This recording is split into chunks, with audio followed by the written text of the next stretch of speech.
মহিলাদের কিন্তু বিশাল টিম দেখতে পাচ্ছি, যেখানে নেতৃত্বে রয়েছেন আমাদের বৌদি রয়েছেন, তার সাথে কথা বলে নেবো। তার সাথে কিন্তু তারা মাধ্যমিক, উচ্চ মাধ্যমিক সবাইকে সম্বোধনা করলেন।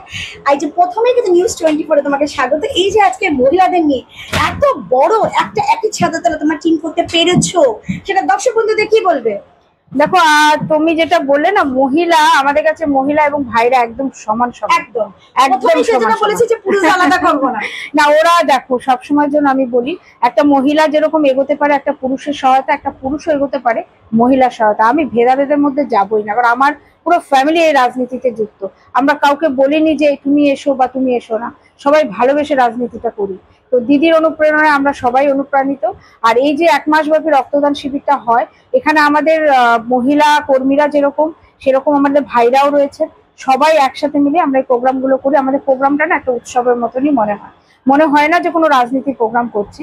তো সেটা আমাদের একটা পরম পাওয়ার। এত গরমের মধ্যে যে রক্ত দেয় সবাই, এটাও একটা ভীষণ বলবো ওদের একটা, আমাদের জন্য সবসময়ের জন্য একটা ব্লেস যে ওরা আমাদের জন্য এত দূর এগিয়ে আসে।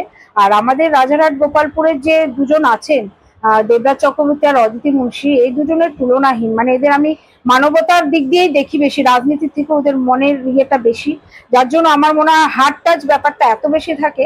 আর ওনাদের যে সহযোগিতা থাকে এবং অনুপ্রেরণা থাকে, তার জন্যই মনে হয় জুন মাসটা আমাদের কাছে খুব সাকসেসফুল, প্রত্যেকটা ওয়ার্ডে সাকসেসফুল। এবং প্রত্যেকটা ওয়ার্ডেই তুমি দেখতে পাবে মহিলা পুরুষের প্রচন্ড রকম উপস্থিতি এবং ওদের উৎসাহটা। আর আমরা যে মঞ্চ থেকে স্টুডেন্টদের ইয়েটা দিই, এই মঞ্চটাকে বেছে নেওয়ার একটা কারণ আছে।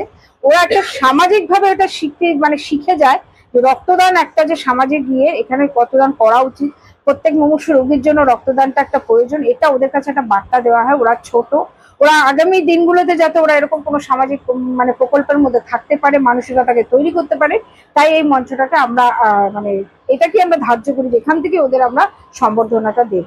একদম সেখানে দাঁড়িয়ে কিন্তু আজকে ওয়ার্ল্ড ব্লাড ডোনার ডে, ঠিক সেখানে কিন্তু একই ছাদের তলে এত সংখ্যক ব্লাড ডোনার, কি বলবো? হ্যাঁ, নিশ্চয়ই এটার জন্য মনে আনন্দ হচ্ছে। এটা তো অবশ্যই, এই ডেটটা আমরা পাওয়ার জন্য তো এটা আমাদের একটা এক্সট্রা পাওনা, আর এটা হয়েও গেছে।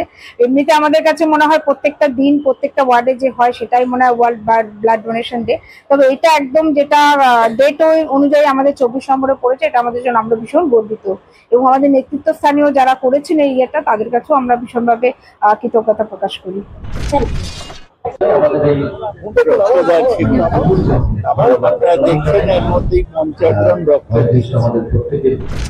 কমল প্রতি বছর এটা করে,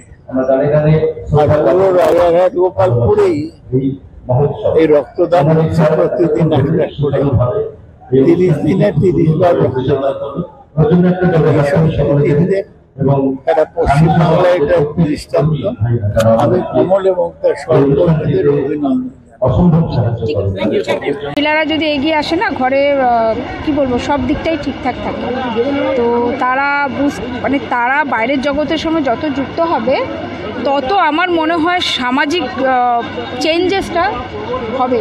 কেননা ঘরের মহিলারা এতদিন পর্যন্ত জানতো না বাইরের জগৎটা কী, এবং বাইরের জগতে যে থেকে যে কাজ করা যায়, সেটা এই মহিলারা বেরিয়ে আসার পরে আমি বলবো দিদি এর জন্য আমাদের একেবারেই অনুপ্রেরণা। এবং আমরা তার অনুপ্রাণিত হয়ে আমার ওয়ার্ডের প্রত্যেকটা মহিলাকে বের করতে পেরেছি, এবং তারা ঘর বাইরে সামলায়। এবং তাদের কাছে সত্যি কথা বলতে কি, এখন আর সমস্যাটাকে সমস্যা মনে হয় না, সমাধান কিভাবে করতে হয় এরা নিজেরাই পারে। দিদি, আজকের অনুষ্ঠান বলে দিল নারী শক্তির প্রভাব কতখানি, সেখানে আপনি যে একজন নারী হয়ে আপনার ওয়ার্ডের নারীদের কি শুভেচ্ছা? আমি শুভেচ্ছা বার্তা দিতে চাই, ওরা আমাকে দেখে এগিয়ে এসেছে, ওরা আমাকে দেখে শেখে। আমি ওদের কাছে যদি ভালো কিছু করতে পারি, ওরাও নিশ্চয়ই আমার সাথে সাথে সেই কাজে ভালো কাজে ব্রতী হতে পারবে। এবং ওই যে বললাম না, ওরা এখন আর আমাদের কাছে নালিশ নিয়ে আসে না, কোনো প্রবলেম নিয়ে আসে না, নিজেরাই চারপাশে প্রবলেমটাকে সলভ করতে পারে। এটা তো আমাদের কাছে একটা বিরাট পাওয়া, যে ওদের একটা পাওয়ার তৈরি হয়ে গেছে নিজেদের মধ্যে। That's all. আমি সবাইকে ধন্যবাদ দিতে চাই। আমি হচ্ছি মনিকা মণ্ডল, আমার হাজব্যান্ড এই ওয়ার্ডের কাউন্সিলর কমল মণ্ডল। আমি এই মহিলা নেতৃত্বটা পুরোটাই দেখি।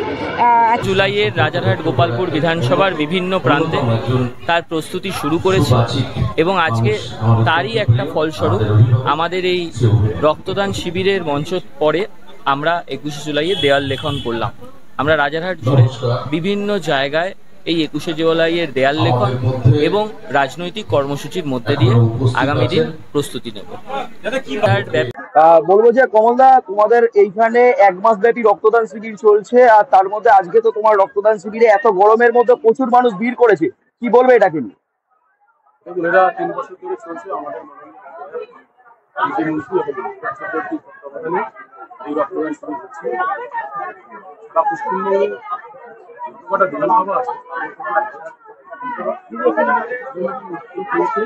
যাই হোক প্রগতি আমি এই উদ্যোগের জন্য